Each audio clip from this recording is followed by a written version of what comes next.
শীতের সকালে একদমই ভোরে সূর্য উঠে বসে আছে।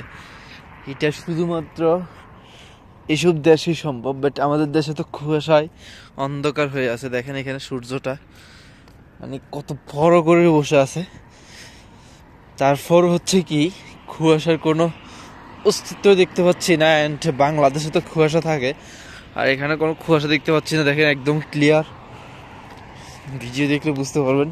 একদম সকালে সকালে বলতে এখন 7টা বাজছে।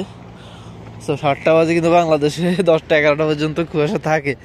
আর শীতকালে দেখেন এখানে মানে কোনো কুয়াশা নেই। আর মানে এখানে আমার একটা অভ্যস্ত হয়ে গেছে যে গরমকালে আমার ঠোঁট ফাটে, বাট শীতকালে ফাটে না। বুঝলাম না বিষয়টা, মানে উল্টো হয়ে গেল না। আর এখানে যেহেতু ঋতু পাল্টে, সেই জন্য উল্টো হতেই পারে। এটা কিন্তু স্বাভাবিকভাবে ধরা যায়, কারণ এখানে 2টা ঋতু শুধু। শীতের সময় একটু শীত, গরমের সময় অনেক গরম। এটাই অনেক শীত খুঁজতেছি, বাট পাচ্ছি না। ইউরোপ গেলে কিছু কিছু ইউরোপ কান্ট্রি আছে যেগুলোর মধ্যে সারা বছরই ঠান্ডা থাকে। আসলে বুঝি না মানে কোন দেশে থাকবো মানুষের শান্তিতে। শুধু জান্নাত ছাড়া আর কোনো পৃথিবীতে কোনো দেশটাই মানে মিডিয়াম নাই, ঠিক আছে? কোনো না কোনো সমস্যা আছেই। এখান দিয়ে মানে হেঁটে হেঁটে যাচ্ছি, বাট এর পাশে রাস্তা।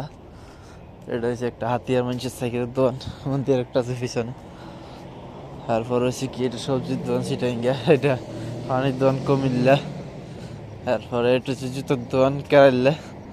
মানে সব একটাও মানে নেই। এটা হচ্ছে তাও হচ্ছে নাইজেরিয়ার কফি শপ। তারপরে এটা হচ্ছে ইলেকট্রিক পাকিস্তানি, আর এটা বন্ধ হয়ে গেছে। আর এটা ওমানে ছিল, এটা বন্ধ হয়ে গেছে।